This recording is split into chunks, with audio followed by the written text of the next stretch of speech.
welcome everybody that's been able to join us today. Hope everybody has been keeping well in these really weird, unprecedented times.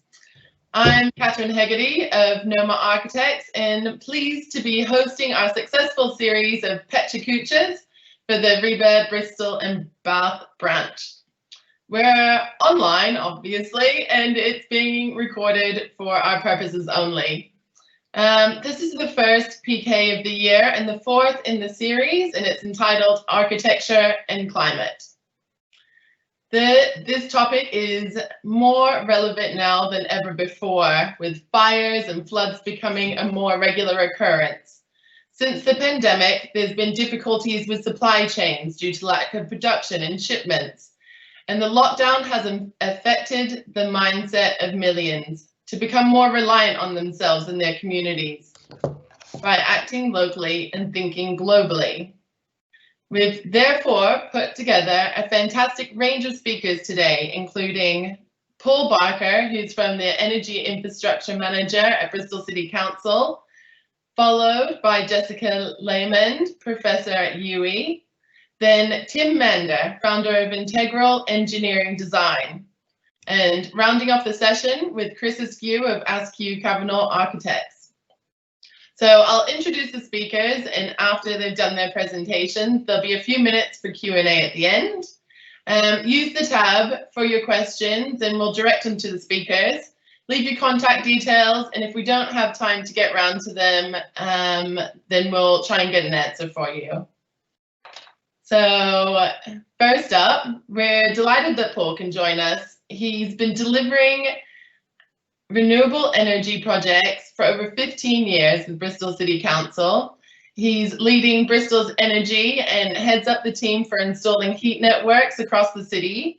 And he's here to talk about making Bristol net zero by decarbonising the city's heat demand. Warm welcome and take it away, Paul. Okay, thanks, Kat. Good afternoon, everybody. My name's Paul Barker. I'm the Energy Infrastructure Manager for Bristol, and as Kat was saying, what I'm going to talk to you about is the journey that we as a city need to go on, and what the part we're going to play within it as a council, and actually what we as players within the city need to do to support that. So that's homes and businesses and others. So as Kat was saying, we are in a climate emergency. Bristol City Council was the first local authority to sign that we are in a climate emergency and to do something about it. And what we have done is signed up to achieve or to meet a 2030 net zero target. That is extremely challenging, but one that we as a city and certainly one we feel as a country, if not a globe, need to achieve. So in terms of Bristol, that is around decarbonising all our heat demands, our power demands, our waste, and also our transport emissions, all to be fossil fuel free from, as I say, from 2030. So that is not in the cities and certainly not the local authorities' power to achieve on its own.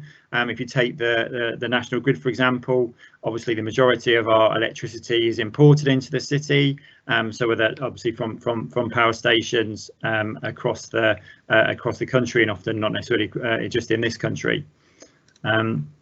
So we, as an authority, employed the Centre for Sustainable Energy last year and we gave them an exam question, and the exam question was, what do we need to do to achieve the 2030 net zero target at the least cost?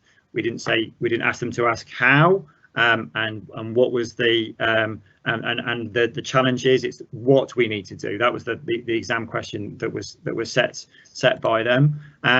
And they've got to have done that, and that report is available online on the CSE website and Bristol City Council's website for you to view and review. But from that, obviously, as I said previously, it's not just in the city's gift to achieve net zero. So one key thing we need to have, and it's one of the assumptions within the CSE reports, is that the national grid is decarbonised, so that it already has wind and solar, for example, delivering that zero carbon electricity by 2030.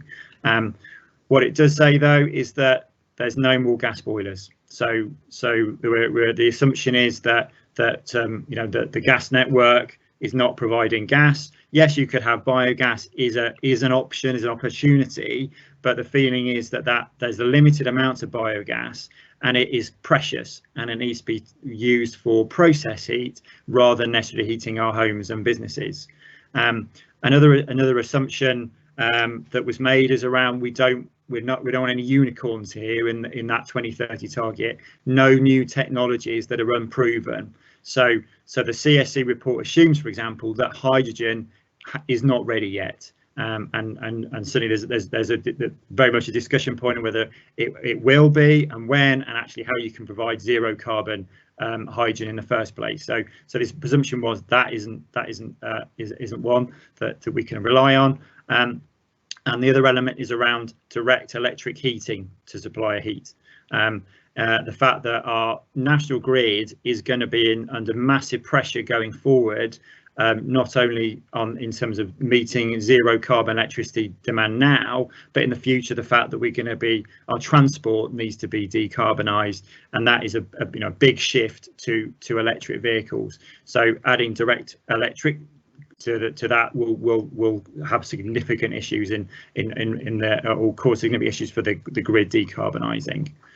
So with those presumptions or those assumptions involved in the report, CSE and this kind of is back to with other work that other authorities and the Committee on Climate Change and previous or later work we've had done in the cities, that means in terms of heat, it's heat networks, it's heat pumps and it's insulation that need to be taken forward over the next 10 years. So for those who don't know what a heat network is, essentially it's from an energy centre providing heat. You have underground pipe work connecting into individual buildings, whether there's homes or businesses. And the picture to the right is the district heating pipe work that's already going in the ground.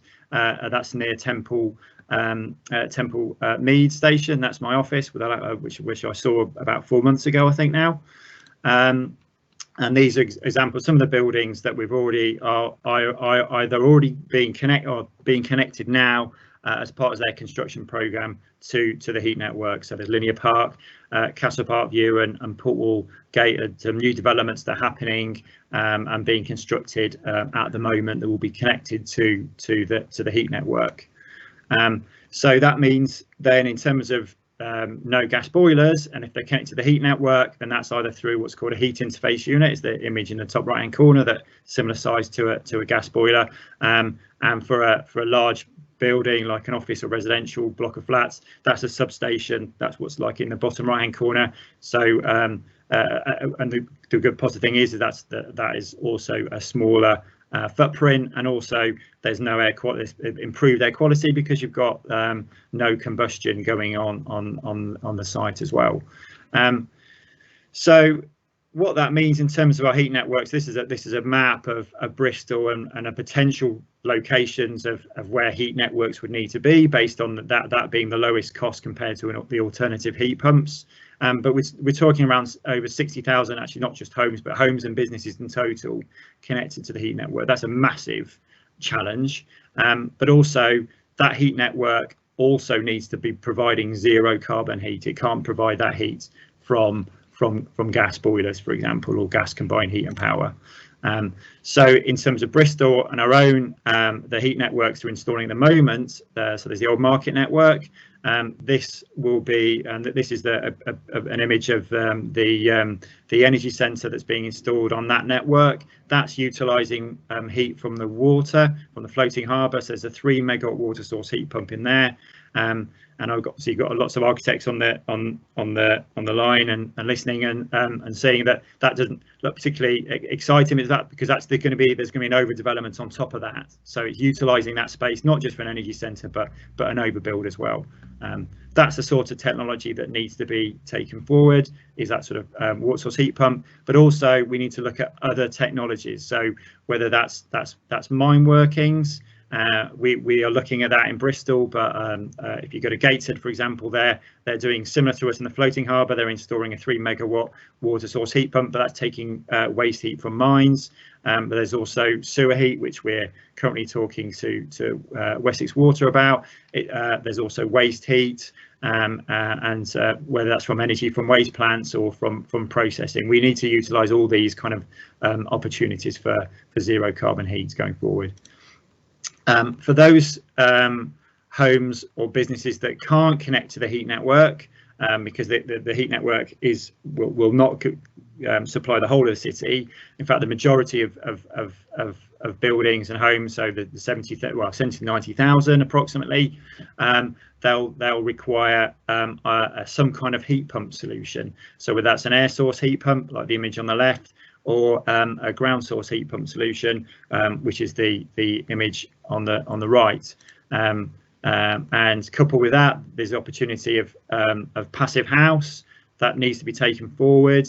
But also in terms of the existing buildings, which is the real big issue, is a massive insulation program as well, of retrofitting insulation, because heat pumps like efficient buildings for them to operate well. So we will need to progress that insulation program over the coming years. So just give you a couple of examples. So this is the Ashton Rise development in Bristol. So this is already being constructed, and that is using ground source heat pumps as part of its solution. So we've got examples in Bristol where this technology, and as I said, we're looking at technologies that are there now that can deliver zero carbon heat. And so there's an example in Bristol of ground source heat pump.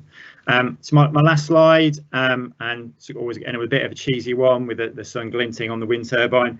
And it's just say that achieving net zero is very challenging, but there is a solution with the technologies out there. And I think for me, it's a call for government as well to support us in the fact that we're in COVID pandemic and we need a green recovery, and that green recovery needs to support us achieving our net zero requirements as a city as well as a country. So thank you very much.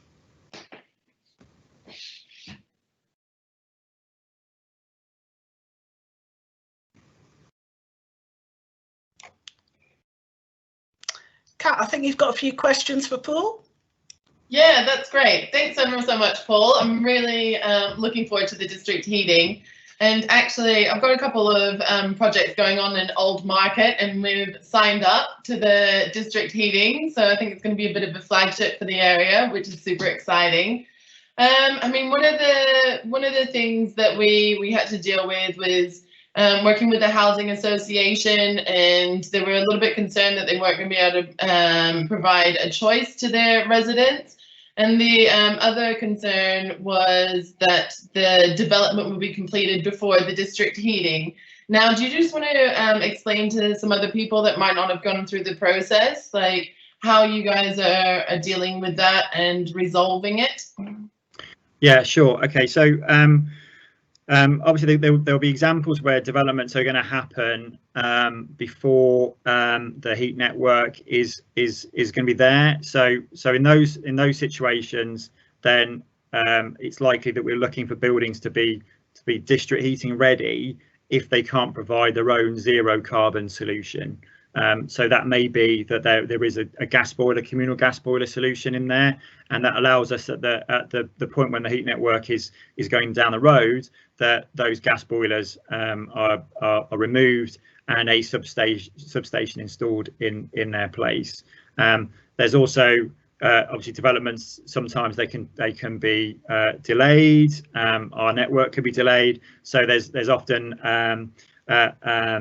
other developments that may or may not connect to the network, and if we're confident that we can meet that network, we may that development's time frame, then we may look on our side to install some kind of temporary gas boiler solution.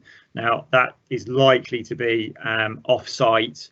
So if in the old market, for example, there's a particular road that we weren't, it was going to take us some time to get a connection across, so that we have so that means that we've had to install a temporary energy centre, which is currently being manufactured now actually, to enable those first connections to come on stream, and then that temporary energy solution, that temporary gas boiler plant, will be removed as the final connection happens. In regards to around choice, I mean, I think there's government are looking to see how, because heat networks are going to play potentially up to or provide up to 20% of the heat across the country, mostly in cities. So so government are looking at how a competitive heat market can be realised. I suppose but then having said that, I mean, there are other utilities obviously where you don't get a choice. You don't get a choice in terms of which water company, and arguably I think the choice you do get as well, if you say your electricity or gas, is your gas or electricity is still coming from the DNO. You're just getting to choose who's on the price, and again it's fairly limited in that price band. So I think what we're looking to do is make sure that when you connect to a heat network, certainly in Bristol, that heat price is no greater than what you would have already had to do, whether that's to install a heat pump or some other kind of solution. Yeah, that's great. Thanks, Paul. I just had another quick question as well, because I know that there's all these different kinds of modes in order to make the heat network work. I was interested to see the coal mining flooding. I hadn't heard that one before. And then you've got the floating harbour. I think currently there's some gas being used, but presumably the idea and intention is to get rid of all of that quite soon. I've heard factories in the Avonmouth, and also really interested about using waste. Like, I hadn't heard that either. So do you know when some of these will be implemented? Like, when is it going to be completely running off? No carbon. Well, I suppose the plan is that it's zero carbon by 2030. So that's I suppose the focus, it's a tricky one, because some of these technologies are not so new, but they're relatively new being developed. So the water source heat pump that we're installing, and that's currently under manufacture in the floating harbour. That will be the second of its type in the UK. The first one was installed in a heat network in Scotland. So it's around, I suppose, timing. We need to and support from the government, because essentially in terms of delivering these heat networks and delivering zero carbon, it's going to cost money. And also, when are we ready to flip the switch from a purely net zero carbon solution? So at the moment, when we're installing our heat networks, there's full peak and reserve gas boilers being installed. So if there was any problems, any technologies, we are guaranteeing we'll be able to supply heat, guaranteed. And at some point, either that is hardly ever used, or we look for a different peak and reserve solution. So whether that's storage, and that's where the mine workings potentially come in, or again whether that we have a small amount of biogas which provide us with that peak and reserve gas, zero carbon heat if we need it, should the other technologies problems arise. Yeah, that's great. That's really reassuring as well. And I just want to thank you so much for taking the time. I know that you've got a really busy schedule and have to shoot off to get to something else at the moment. But thank you for taking the time. And like I said before, if anybody in the audience has any questions and didn't get the chance to kind of get them through to Paul, we'll try and relay those to you. And thank you ever so much, and really look forward to how it develops, and signing up to it for some of our schemes within the city. Great. Thanks, Kat. Thanks, everybody. Cheers. Thanks, Phil. Excellent. So now I'm very happy to introduce our second speaker, Jessica, who's a professor of real estate and climate risk at UWE Architecture Department. Her areas of expertise include flood risk management, climate adaptation and environmental impacts on properties. She's here to talk to us now about designing for urban flood resilience. Please go ahead, Jessica. So my name is Jessica Lamond and I've been researching urban flood resilience for 15 years. I just want to give you some insight on the importance of design based on all of those projects, from urban flood resilience to blue-green cities, to the flood memory, the modelling of risk and recovery from flooding and looking at communities. Urban flooding is on the increase for two main reasons: a warmer, wetter world resulting in sea level rise and changing rainfall patterns. Even those areas with lower average rainfall going forward are expected to see high intense rainfall storms, and that results in flooding. And we've also got an urbanising world. This is fueled by population growth and other economic drivers. And what happens is we get a reduced permeability in urban areas as a consequence of urban development. And runoff can increase from 10% to 55%. And that results in flooding, in severe flooding, an increase in flooding across the world, from America, Australia, Asia, Europe, Africa, the UK. Your home is in a skip at the end of this, and your home is unrecognisable and your business is closed down. Of course, flooding is not new. And over time, in all global contexts, we've evolved ways of adapting to flooding and avoiding the water.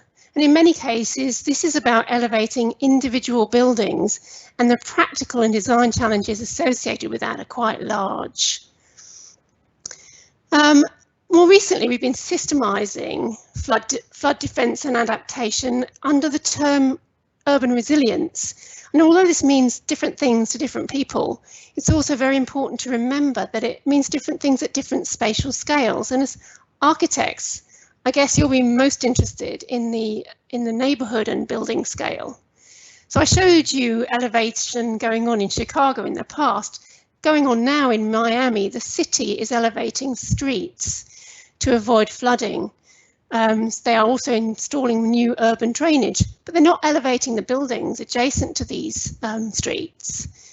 And again, here in Shrewsbury, we can see temporary barriers protecting the areas and keeping the water in the car park. But then what happens to the buildings adjacent to these citywide adaptations or these neighbourhood adaptations?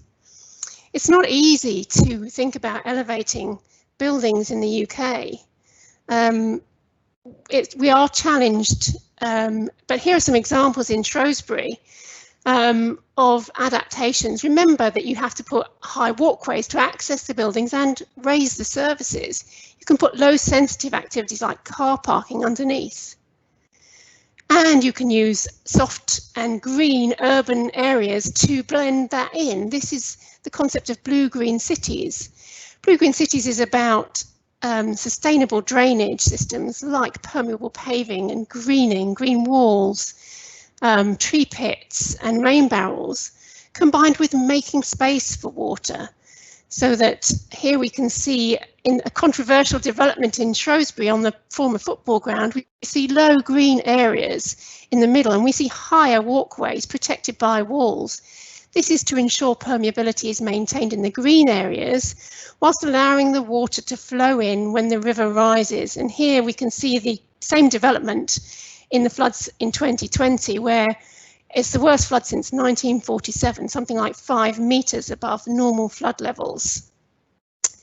Using the blue and the green in developments allows us to create developments that look quite beautiful if there's space to do so. And here we can see the Hannam Hall development just in North Gloucester, just outside Bristol, where we have a swale, we have suds drainage ponds, we also have a rainwater harvesting system, so capturing the rainwater before it can cause damages. And again, another beautiful development in Wales, the Rainscape Llanelli is a retrofit project to reduce the flooding from stormwater. And we can see that there are many wonderful designs that are making the stormwater management an attractive feature of the landscape, but it isn't always the case. particularly in dense urban development, we're challenged to enhance the cityscape whilst keeping the urban buildings. Many of these spaces are private, so they're not viewed by the public. Sometimes they can get neglected and they can look quite unsightly. I want to take you back to buildings though now, and there are many things that you can do to individual buildings that can't be elevated to protect them, to limit the water that goes into buildings through barriers, and to stop the damage that might happen once water gets into building through resilient design. Here's some examples, but to the people who live there or work there, these are ugly, these are grudge purposes. They don't want to install things which change their living space and potentially devalue their primary asset and make their home feel transitory and unfamiliar. Take-up of this kind of development is pretty low. And so the industry is beginning to shift towards talking about property flood resilience as property improvement. They're designing full-height flood doors rather than floodgates. They're offering a range of finishes and colours, and they're putting in resilient kitchens that don't look like they're made out of plastic. And in 2016, we showed that you can actually design resilient kitchens for most homes using standard and high-end kitchen design that's available to everybody rather than bespoke design. And then you can use bespoke design if your flooding is likely to be very deep. So that's a bit of a whistle-stop tour of designing for urban flood resilience. I've discovered over the research that the real experts in urban flood resilience are the communities that live in these and work in these buildings, and the professionals that support them best are those that understand how flood resilience can fit in with the day-to-day. Thank you for listening.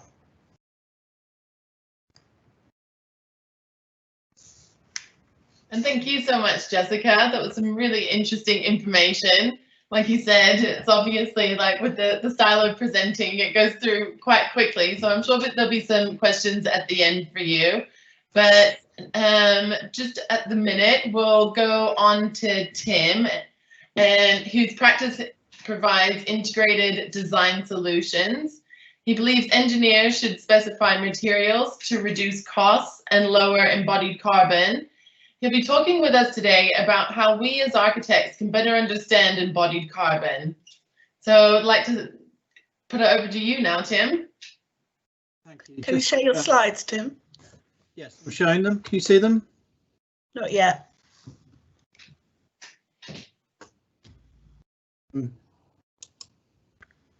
Sharing screen.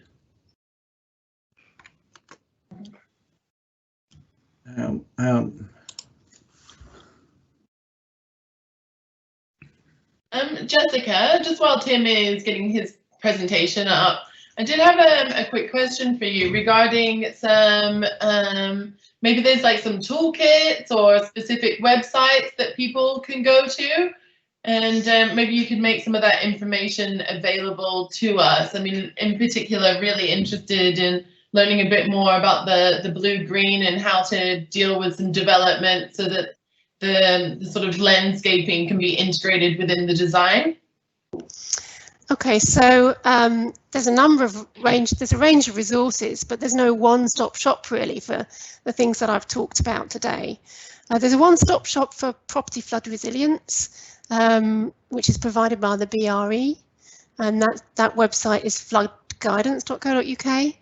And Syria provide a range of resources on their SUDS sustainable urban drainage website as well. And the Blue-Green Cities, you can go to our research projects, Blue-Green Cities and Urban Flood Resilience websites. I can provide those if people are interested.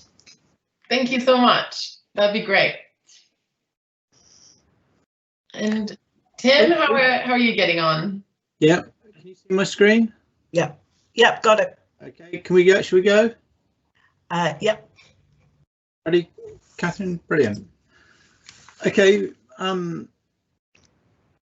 Thank you, Catherine, for that introduction. I think what I wanted to do today, my name's Tim Mander. I'm a structural engineer, and what I wanted to do today was talk about embodied carbon. And I feel that one of the slight things is we're quite scared every time you see on the television every night the real scale of this issue. And what I wanted to do is bring it down to a level where we can actually start managing and what it all means to us on a day-to-day in our office. Is we've all signed up to this, well, I hope you've all signed up to the Architects Declare, and similar, we signed up to Engineers Declare, and there's Building Services who declare, but it's an enormous undertaking to sign up to the declaration, and I think in particular the one, the top right hand, the second one down, we will seek to include life cycle costing, whole life carbon and modelling, and that's an enormous undertaking to actually say that we're all going to do that. And now we've actually signed up on that, we actually need to deliver on it.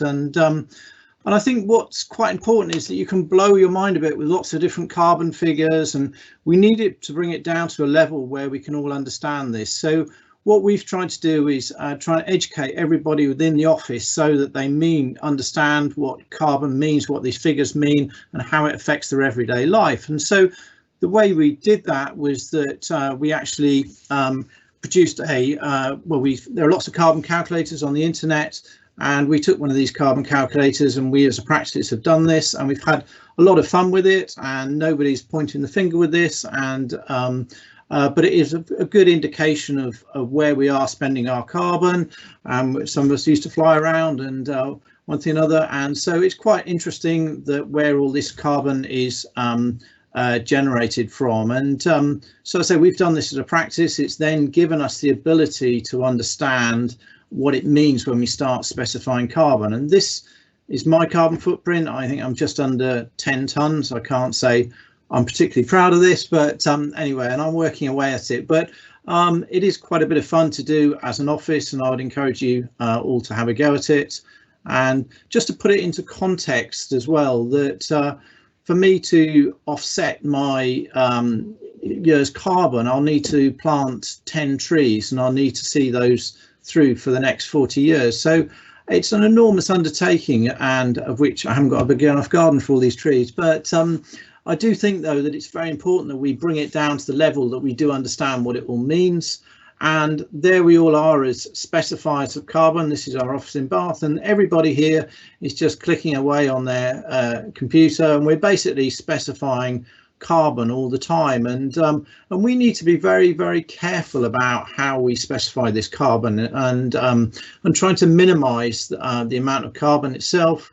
And so what we're doing as a practice, we are looking at stages A1 to A3, which is the cradle to gate of the whole carbon life cycle. A4 to A5 is a bit more difficult to get to grips with, and then you've got the in use and the end of life. And as you move more to the right hand side, it's fair to say that the accuracy you start to lose, because it's very difficult to know what happens at the end of life. So, but we know quite well, there's a lot of good data for the A1 to A3, so I would suggest everyone has a go at to try and focus on this cradle to gate itself. There are lots of good documents out there. We've used a lot of the RICS document, and there's Letty have got one out there, and so this gives you a good guidance on how to do embodied carbon. But you do need a database of all the carbon for the different materials, and this database generally everyone seems to be using is the Bath one. And so basically, how do you measure embodied carbon? You quite simply take the weight of the material, you times it by the carbon index out of the ICE data, and that will give you the embodied carbon of the particular material and the weight of the material you're actually looking at. But if we just say look at a typical school, you've got big sub and superstructures, so really do need to hammer your structural engineers and get them to sort that. But as architects, there's a massive amount in the facade, and so if you were to have a go at anything, first of all, I'd recommend perhaps the facade and looking at different cladding types. But with embodied carbon, the key to it is to try and do it at the front end as much as you can, so that's where the kid carbon savings. We've developed in-house tools for the front end, so we can try and get the big wins, and then we've got bolt-ons to our Revit as we go to the next stage. So we follow the carbon all the way down from a very dynamic at the front end to more to the static at the far end. And what I think I think you should be asking from your structural engineers is things like this, where you're looking at embodied carbon for particular types of floor plate. I think you should be doing a very similar thing for cladding as well. And so this becomes a key part of the design process, just like cost. And so here's just a very simple project we did where we actually just replaced the precast planks at first floor with cross-laminated timber, the CLT, and this is just on a steel frame. And what we did was a very quick carbon analysis of this compared to traditional precast. And what we found is that without sequestration, we saved 60 tonnes, and with sequestration, we saved 250 tonnes of carbon, and so quite a significant amount of saving we've made on the project itself. And so what we started to generate is lots of carbon databases within the practice, and we start to use them. So we start to know where these floor plates are and what we should start to expect. And I think it would be good if perhaps as architects you had a go at this for things like cladding. But what I would say is don't get too scared with it at all. It may seem quite daunting to start with, but have some fun with it. Just drill down and try and get some pragmatic and do some comparisons. And I think you'll find that actually this is where we can really make big savings in trying to reduce the amount of carbon, and which is obviously very key to the whole, considering the whole life carbon. Thank you. Great, thanks Tim so much. It's so interesting, and yeah, and I think it's something that we all learn in uni about embodied carbon, and it's obviously progressed quite a lot as far as like being able to input the data. And so there was some really useful links, and I think it's definitely something that we should all be signing up to. We'll take some questions and answers at the end, because we've got one more presenter, and I'm delighted that Chris can join us today. He's a Bristol-based architect whose projects include the design of buildings for community groups and charities, affordable eco-housing and hostels, low-energy offices and commercial refurbs. His presentation will be on the solar house that he's done. Yeah, so if you just want to go ahead, Chris.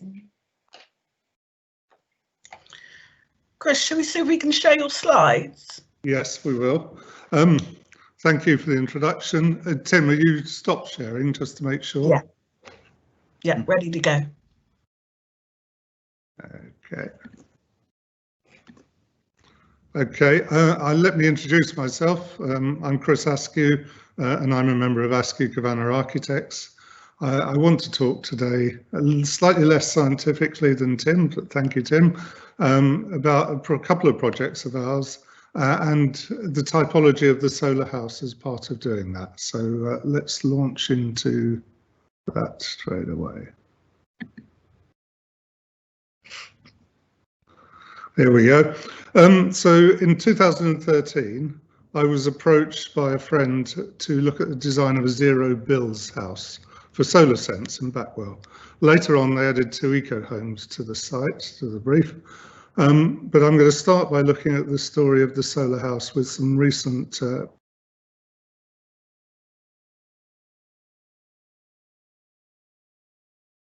it's allegedly the first US house to be heated by the sun's energy. You can see the box structures on the roof, glass sheets over a copper plate backed by tubes of water, feeding. I'm getting a bad network quality. I hope it's all right. I hope you can hear me. This is Keck and Keck's series of projects in Chicago. They developed a typology based on the solar house. Large windows, east-west plans, overhangs to block the summer sun, triple glazing, radiant heating, etc. Dover Sun House in 1948, engineer Maria Telks and architect Eleanor Raymond teamed up to develop an experimental house using chemical heat storage behind a double glazed screen with black metal sheeting over the living space and the roof. Trom Wall, first patented by Edward Morse back in 1881. Jacques Michel and Félix Trom designed their house in France in 1967. It's a passive system using a massive solar thermal wall behind a glass screen, projecting air into the space. And those who are my age will remember the Whole Earth catalogue by Stuart Brand, very influential in the early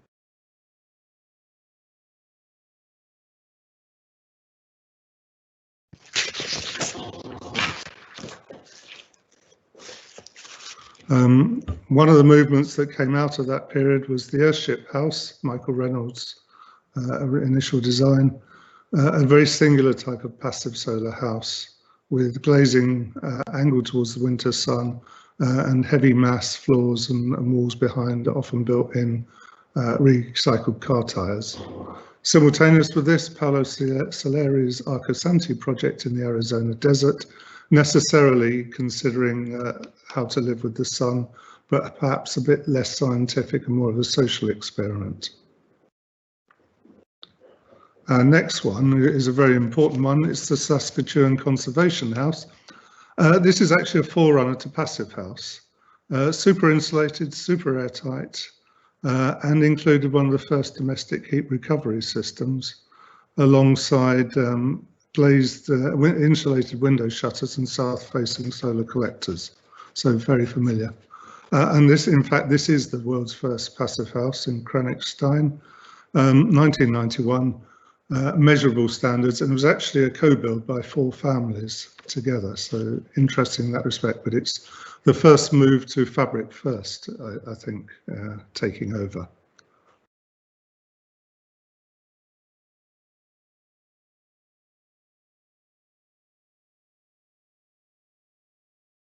Wedge shape and a large south-facing sun space, probably the last of its breed, this one. So let's move on to our projects for Solar Sense. We were designing in the countryside, and our first thoughts were of exactly what you see on the screen, a solar barn. So the form of the building takes the form of a very large solar roof. This hasn't moved on. There we go. Coming right down to ground floor level on one face, 2-story building behind, large overhanging eaves.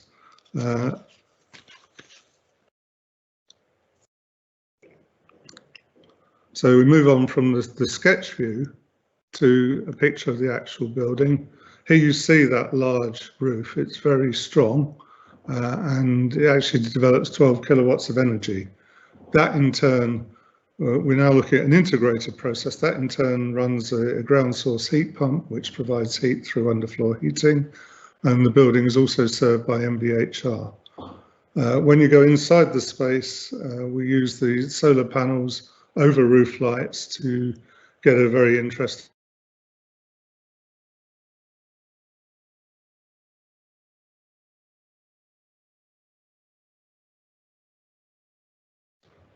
We did a second project on the site, which was 2 eco homes. They have a lot in common. A large south-facing roof coming down to ground level, 2-story at the rear. This time we paid a bit more attention to shading with these large parasol structures on the south elevation. This is actually a self-build and was built very differently to the first one. The first one was a site-made-up timber frame. This one was a factory-built timber frame, high levels of insulation, high air tightness. In this case, air source heat pump, and again, MVHR were distinctive features. A view of the interior looking fairly clean before the self-builder had fitted any balustrading, so a health and safety nightmare.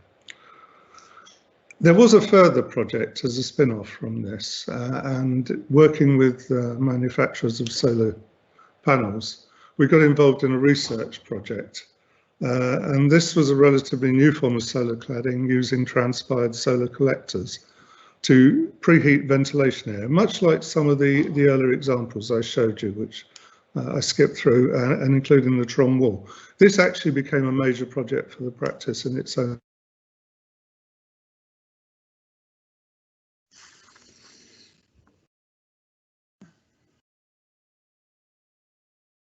Somerset countryside. All those features we talked about coming mainstream, it's the developer housing. Below that, water lilies, where we're mentoring a number of self-builders on installation of their air source heat pumps and MVHR, amongst other things. So thank you for that, and that's it. Thanks so much, Chris. It was lovely to see your designs, and I think think there's a real sort of change happening as far as eco-design is concerned, for the public as well. People are really starting to buy into it, and no longer is it a sort of northern New South Wales kind of in the middle of the forest, built out of some logs that you found on the side of the road. I think there's it's a lot sharper, as we've seen, and the technologies are so much more integrated. I mean, I really like the roof lights with the solar panels in there. I think that did some really cool kind of shading things going on too. Yeah, got a couple of questions for you, and we'll start with you, and then we'll yeah, go back to Tim and Jessica. So I mean, one of the things designing in the cities is the orientation, and sometimes you don't really have much choice in the way that you lay out a building, and it can be quite difficult to achieving some of those standards that you're talking about. And yeah, if you could just kind of talk about that and how to approach it or to kind of mitigate those issues. And then I'd also love to hear from you about yeah, the role of MMC in housing delivery, particularly here in Bristol, is such a hot topic at the moment, and whether the integration of this technology can be used within modular house building as well while staying cost effective. So okay. Yeah, if you could kind of answer those, that'd be great. It's a couple of good questions there. I think the thing that comes out of the idea of a solar house is it's actually only one aspect of the whole thing, and we should now be building with a fabric first approach, integrating other technologies, and we saw earlier the use of ground source, water source and air source heat pumps. So the integration of solar and other methods of generating energy are of value, but working alongside means to reduce the use of energy in the first place. So it may be that a house or a building is in a very shaded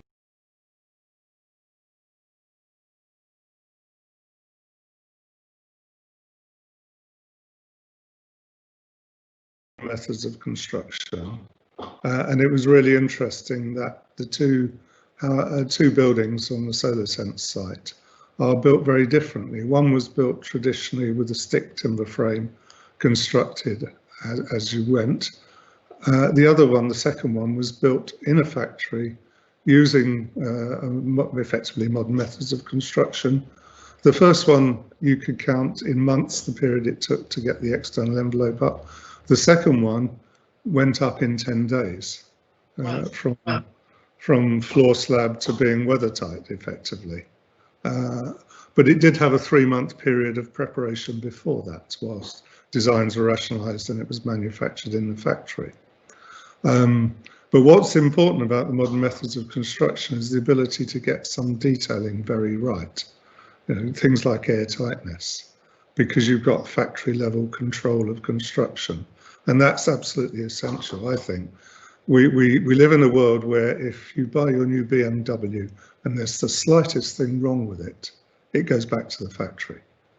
We have a tradition of buildings being less than satisfactory, and I don't see why we shouldn't be working to that level of precision and accuracy.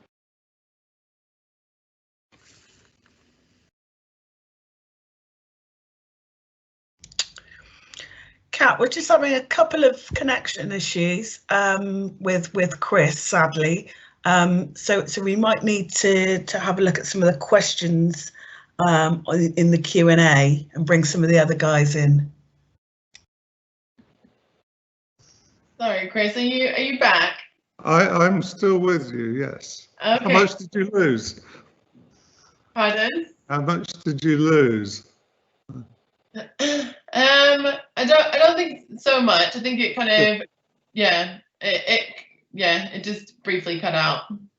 I'm sorry about that. Anyway, more questions? Well, I think we've got a couple from the audience, so let me just have a quick read through these. There's one from Dave Vickerstaff. The multidisciplinary practice he works for is yet to sign up for the declarations. but we're looking at these as well as the RIBA climate challenge. However, at present, they're concerned about signing up to a set of obligations which they may not always be able to sell to the clients. I mean, I can see how that is an issue.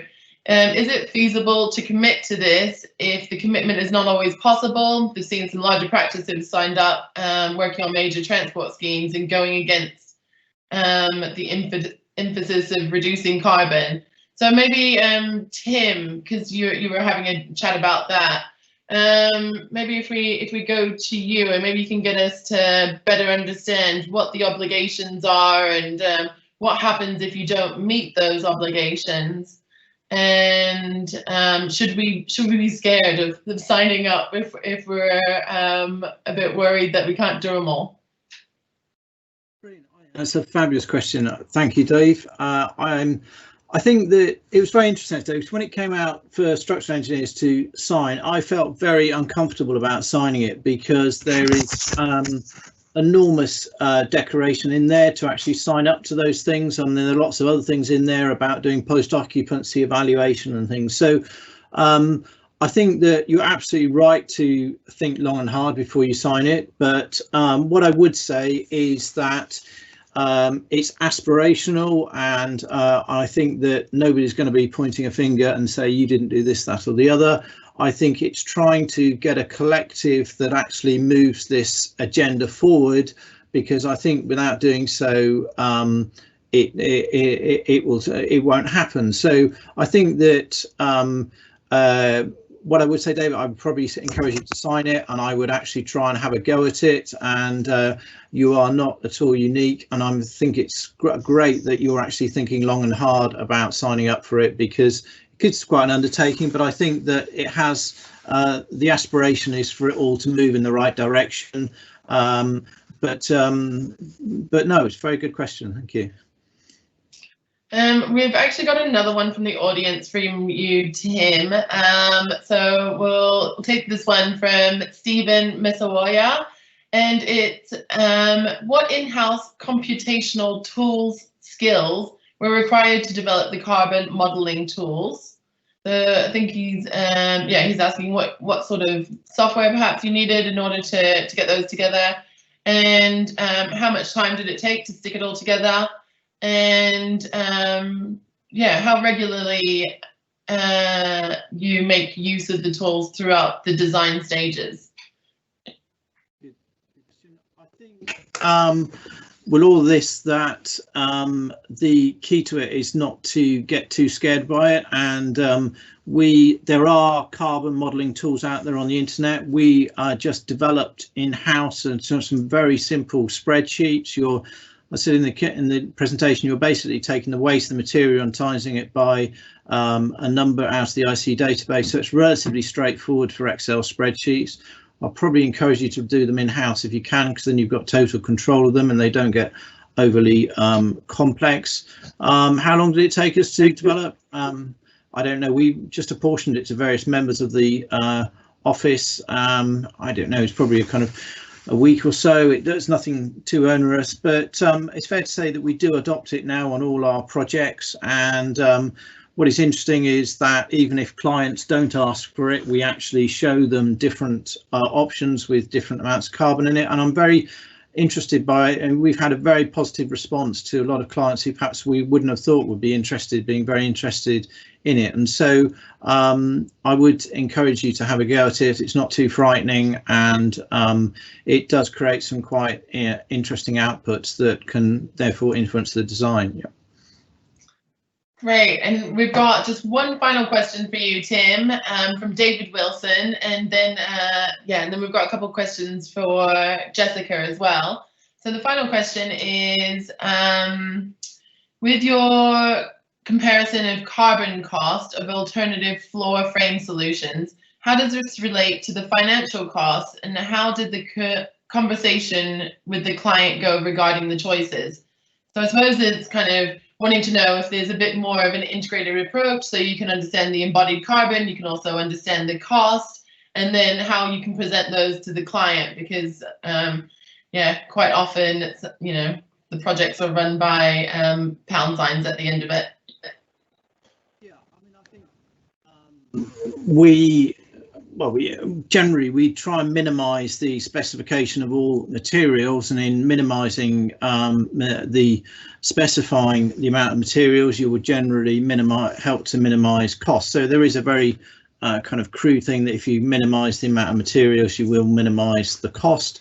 I think that ultimately it's not for us to, as designers, to perhaps make the final decision. We actually present to the client, and there are a lot. I mean, what goes into deciding on a particular type of construction is the whole plethora about kind of buildability, kind of aesthetics, and the whole rest of it. And I think that it is just carbon is another thing to put into the mix. And I think that I don't, to a certain extent, I obviously would like our clients to have greener buildings, but I just feel that they need to be informed about the amount of carbon, and so that they can then make an informed decision about the best way forward for their project, which works for them. And so ultimately we are employed by clients, we have to listen, and they ultimately have the final say. But I think we have a duty as designers to inform our clients so they are enlightened and actually can make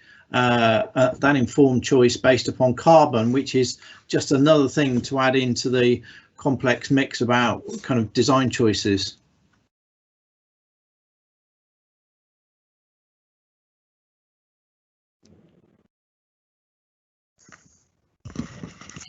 Kat, I think you're on mute. Just chatting away. I was about to say, yeah, with so many councils, yeah, signing up to these carbon pledges, it's a really fantastic way if you can from the start really, yeah, show how you're reducing carbon footprints, and in some cases it may very well lead to shorter times through planning if you can get the council to buy in, which can sometimes allow for the client to buy into it as well. So I think being able to use these tools and sign up to these pledges is a really great step in the right direction for making it kind of everyday practice as well. So thank you for your questions from the audience. And now I'd like to just go over to Jessica, because there's a couple of questions for her also regarding so sometimes when the design's being made on the site, it seems as though it's like quite a restricted site, and there seems to be a lack of kind of stepping over that red line boundary into the urban realm. And I was just wondering if there's a way as that we as architects can be kind of integrating that a bit more, or who we need to be discussing this with so that they can take up part of it as well, so that it's not just these isolated sites within the city, that it's kind of like working more cohesively. And I suppose also if you could touch on that, yeah, the sort of the idea that with the design of housing being value engineered more and more, how do we sell these flood mitigation strategies to clients and contractors? And, you know, how do we get their buy-in to say that we need a swale instead of another 8 units on the site?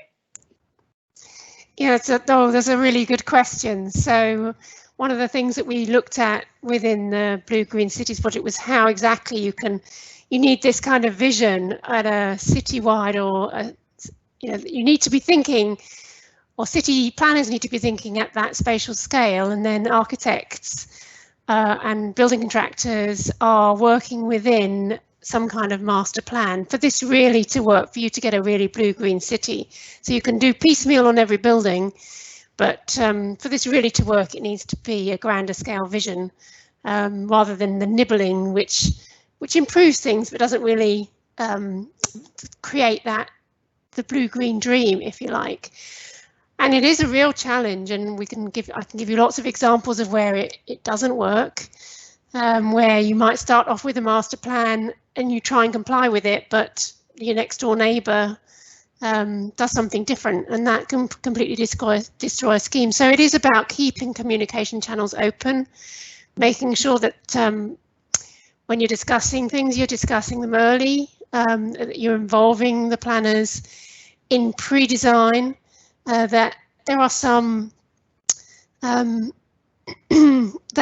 you understand the scheme and you understand what you're fitting into. If you're doing this on a new development, if you're doing this within an existing city, it's looking at what the stormwater management plan for the city and what the vision for the city might be going forwards. And you are constrained sometimes by what's going on globally. And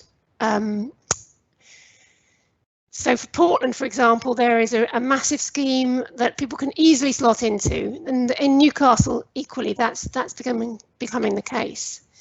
Then how do you sell it to the clients? And how do you stop it from being value engineered? Well, in many cases, these developments are going in on land which is in the UK is designated as at risk from flooding. And if you are in that kind of area, I know many architecture practices are already designing the landscape, designing the locations on the site for the buildings in order to comply with the necessary planning consents. So there's some regulatory assistance here going on in order to enable that conversation with clients. You can get this many buildings on site, but you need to leave space for the water. But what we don't have is any teeth in terms of drainage. So yes, in England, we need to put in sustainable drainage, but that could be a tank underground. It doesn't have to be a beautiful swale on the surface. So that, again, it's a negotiation, and there is some evidence available for you to show developers around how the value increase of the sale of the property is linked to this greening rather than using tanks. So it's a conversation, and it's trying to establish that early on, that it's a win-win rather than it being something that's a grudge which then gets pulled out in the middle of the value engineering. Yeah, that's great. Thank you, Jessica, for clarifying that. And yeah, we'd be grateful if you could send us some of those links that you were discussing earlier, because I'm sure that everybody would be really interested in finding out about those. And yeah, I just want to close off now and give a really big thanks to, and a virtual round of applause to all of our guest speakers who took the time to be here today. And thank you to everybody who joined, and I hope you found it really useful and informative. And get in touch with us if you've got any more questions, or get in touch with the speakers directly. And thank you very much to the RIBA production team for putting this together. The next Petra Kucha will be PK05, Architecture and Innovation, and more info on that to come. The latest newsletter for the RIBA went out on Monday with some great events coming up, including the practice clinic and the branch catch-up, collaborative placemaking across the Southwest, and then meeting the climate challenge targets, and that's later on in the year. So there's also another note from RIBA, who understand that some people may be facing some difficult times ahead. So take a look at the COVID guidance pages on the RIBA website, architecture.com. And most importantly, I hope everybody stays safe, and hope to see you all very soon. And that's all from me. Thank you very much.